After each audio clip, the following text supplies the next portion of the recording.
The air crackled with anticipation. It was as if the very walls of the grand house were alive, buzzing with the energy of the evening. The guests, dressed in their finest, moved gracefully through the room, their laughter and conversations blending into a harmonious symphony. It was palpable, a living thing in the room.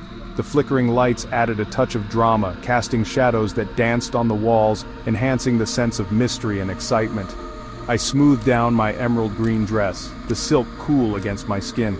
The dress was a gift from Mark, chosen specifically for this evening. It made me feel elegant, almost regal, as I moved through the crowd. It was a dinner party, orchestrated by Mark's new business partner and his wife. They had spared no expense, ensuring every detail was perfect, from the exquisite floral arrangements to the soft ambient lighting. I smiled, taking Mark's hand. His grip was warm and reassuring, a silent promise that we were in this together. We exchanged a glance, a shared moment of understanding and excitement. We were excited to be here, stepping into this new world of connections and possibilities. The room was filled with influential people, each one a potential ally or friend. The house was modern, all sharp angles and glass, perched on a hill overlooking the city. It was a testament to contemporary architecture, a perfect blend of luxury and sophistication. The other guests were a blur of expensive suits and shimmering gowns. Each outfit seemed more extravagant than the last, a parade of fashion and elegance. The clinking of champagne glasses was the background music to their polite conversations. It was a sound that spoke of celebration, of success and camaraderie. I laughed, sharing anecdotes about my pregnancy, my hand resting protectively on my swollen belly. The guests were kind and attentive, their smiles genuine as they listened to my stories. My baby, a tiny being I yearned to meet, shifted within me. Each movement was a reminder of the new life growing inside me, a source of endless wonder and joy. The feeling sent a warmth through me, a stark contrast to the subtle chill that had begun to creep up my spine. It was an odd sensation, one that I couldn't quite shake off. Mark was in his element, charming and confident. He moved through the crowd with ease, his laughter infectious, his presence magnetic. He thrived in these settings, his ambition a tangible force. It was one of the things I admired most about him, his ability to connect with people, to make them feel valued and important. He introduced me to everyone as his radiant wife, his voice thick with pride. It was a moment of pure happiness, a testament to our love and partnership. I basked in his attention, feeling loved and cherished. It was a feeling I wished could last forever, a perfect moment in an imperfect world. But a discordant note jarred my senses. It was a fleeting moment, a sudden shift in the atmosphere that left me feeling unsettled. It came from Eleanor, our host's wife. Her smile was polite, but there was something off about it, something that made me uneasy. Her smile didn't reach her eyes, and when she looked at me I saw a flicker of something unreadable in their depths. It was a look that spoke of secrets, of things left unsaid. The food was divine, a testament to the skills of a renowned chef. Each dish was a work of art, meticulously prepared and presented. Each bite was an explosion of flavor, a symphony of textures. It was a culinary experience that delighted the senses, a true feast for the palate. But the unease I'd initially dismissed as nerves refused to dissipate. It lingered, a constant presence that gnawed at the edges of my consciousness. It clung to me, a persistent shadow in the bright lights of the dining room. I couldn't shake the feeling that something was amiss, that beneath the surface of this elegant evening, something dark and unsettling was brewing. I excused myself from the table, the weight of their gazes becoming unbearable. The room was filled with an air of tension, a palpable sense of unease that seemed to cling to my skin. I could feel their eyes following me, burning into my back as I made my way to the powder room. The powder room was a sanctuary, a space of cool marble and soft lighting. It was a stark contrast to the oppressive atmosphere of the dining room. I closed the door behind me, leaning against it for a moment to catch my breath. I splashed water on my face, staring at my reflection. My normally bright eyes seemed clouded, reflecting my growing unease. The cool water did little to calm my racing heart. "You shouldn't be here," a voice whispered. I whirled around, my heart pounding against my ribs. The room was empty, but the voice had been so clear, so close. Eleanor stood in the doorway, her face etched with a strange anxiety. Her eyes, however, held a startling clarity. She was like a different person, the mask of social grace replaced by raw concern. "What do you mean?" I asked, my voice barely a whisper. She stepped closer, her gaze darting to the door as if afraid of being overheard. "They aren't what they seem," she said, her voice raspy.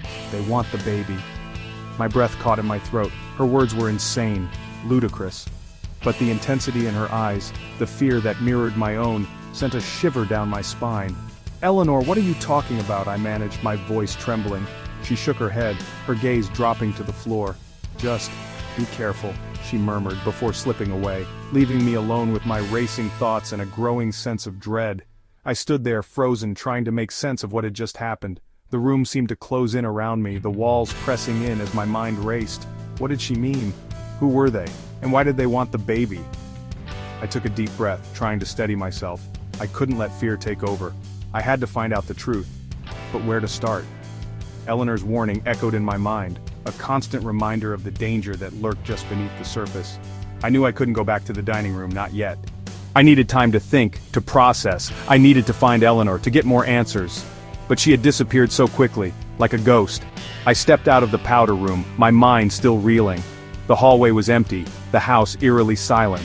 I made my way to the library, hoping to find some solace among the books. But even there, the sense of unease followed me, a shadow that I couldn't shake. I sat down in one of the leather armchairs, my thoughts racing. What was I going to do? How could I protect myself, protect the baby? The questions swirled in my mind, each one more pressing than the last. I knew I couldn't do this alone. I needed help, but who could I trust? Eleanor's warning had shaken me to my core, and now I was questioning everything and everyone. I took another deep breath, trying to calm my racing heart. I had to be strong, for the baby's sake. I couldn't let fear control me. I had to find a way to uncover the truth, no matter how terrifying it might be. As I sat there, lost in thought, I realized that this was just the beginning. The warning had been given, but the real danger was still out there, lurking in the shadows, and I had to be ready to face it, no matter what. With a newfound determination, I stood up and made my way back to the dining room. I had to find Eleanor, to get more answers. I had to be prepared for whatever was coming. The warning had been given, and now it was up to me to heed it. As I walked down the hallway, I couldn't shake the feeling that I was being watched. The house seemed to hold its breath, waiting for something to happen. I had to stay strong, to keep moving forward. The truth was out there, and I was determined to find it. "Just be careful," she had said, and I would be. I had to be. For the baby's sake, and for my own. The warning had been given, and now it was up to me to heed it, to uncover the truth and protect what mattered most. Leaving me alone with my racing thoughts and a growing sense of dread, I knew that this was just the beginning. The real danger was still out there, and I had to be ready to face it no matter what. I returned to the party, my senses on high alert. The room was filled with the hum of conversations and the clinking of glasses, but something felt off. It was as if the very air had changed, becoming heavier, more oppressive. I could feel the weight of it pressing down on me, making it hard to breathe. The air, which had buzzed with excitement, now felt thick with something else, something darker and more sinister.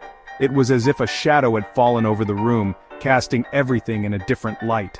The laughter that had once seemed genuine now felt hollow, echoing in the space like a haunting melody. Every laugh seemed forced, every smile strained. It was as if everyone was playing a part in a twisted play, their true emotions hidden behind masks of politeness. I could see the tension in their eyes, the way their gazes flickered nervously around the room. Their eyes followed my every move, hungry and possessive. It was as if they were waiting for something, some signal or cue that would set everything into motion. I felt like a deer caught in the headlights, unable to move or escape their scrutiny. Mark, oblivious to my fear, squeezed my hand. His touch was meant to be comforting, but it only served to heighten my anxiety. I could feel the sweat on my palms, the rapid beating of my heart. "Everything all right, darling?" he asked, his voice laced with concern. He leaned in closer, his breath warm against my ear. I could hear the worry in his tone, but I couldn't bring myself to tell him the truth. "I'm fine," I lied, forcing a smile. It felt like a mask, a thin veneer that could crack at any moment. I could see the doubt in his eyes, but he didn't press further. He wanted to believe me, to trust that everything was okay. "Just a bit overwhelmed, that's all." I took a deep breath, trying to steady myself. The room seemed to close in around me, the walls pressing in tighter and tighter. I felt like I was drowning in a sea of faces, each one more menacing than the last. He chuckled, pulling me closer. "Don't worry, love," he said, his voice a soothing balm against my frayed nerves. "They adore you." But his words, meant to reassure, only intensified my fear. I could feel the eyes of the guests on us, their gazes like daggers piercing through my facade. "This is just the beginning of a beautiful partnership," he continued, his breath warm against my ear. I wanted to believe him, to take comfort in his words, but the unease gnawed at me, refusing to be silenced. His words echoed in my mind, a promise of a future that seemed increasingly uncertain. I could see the love in his eyes, the genuine affection, but it did little to quell the rising tide of dread within me.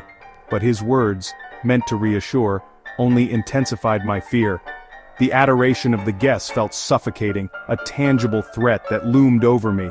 I felt like a lamb led to slaughter, surrounded by predators hiding behind masks of civility. Their adoration felt suffocating, a tangible threat. I could feel their eyes on me, their gazes like a physical weight pressing down on my shoulders. It was as if they were waiting for me to make a mistake, to show some sign of weakness. I felt like a lamb led to slaughter, surrounded by predators hiding behind masks of civility.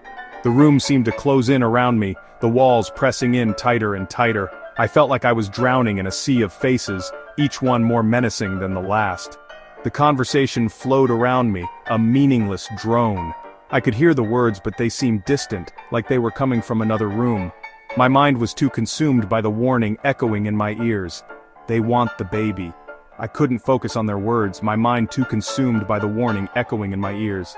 "They want the baby." The absurdity of it warred with the chilling conviction in Eleanor's voice. I could still hear her words, the way she had looked at me with such intensity. The absurdity of it warred with the chilling conviction in Eleanor's voice. Her words had been so clear, so certain. I could still see the look in her eyes, the way she had gripped my arm as if to emphasize the importance of her message. My hand instinctively went to my stomach, a protective gesture that did little to ease the growing terror clawing at my throat. I could feel the life within me, a tiny heartbeat that seemed to echo my own fear. I knew I had to protect my baby no matter the cost. Just when I thought the night couldn't get any stranger, the doorbell rang. Two men, their faces obscured by baseball caps and bulky equipment bags slung over their shoulders, entered the dining room. The other guests parted like the Red Sea, their expressions shifting from curiosity to something akin to reverence. "What's going on?" I whispered to Mark, my voice laced with panic. He squeezed my hand reassuringly. "Just a little surprise, darling," he said, his eyes gleaming with excitement. "They're here to film a documentary." "Documentary? About what?" The question died in my throat as a tall, imposing man with a director's chair tucked under his arm strode into the room. He surveyed the scene with a critical eye, his gaze lingering on me for a beat too long. "Perfect, perfect," he boomed, rubbing his hands together. "The guest of honor has arrived. Let's get this show on the road." The room erupted in a flurry of activity. Cameras were positioned, lights adjusted, microphones tested. I sat there frozen in place as my world spiraled further into a terrifying surrealism. This wasn't a dinner party.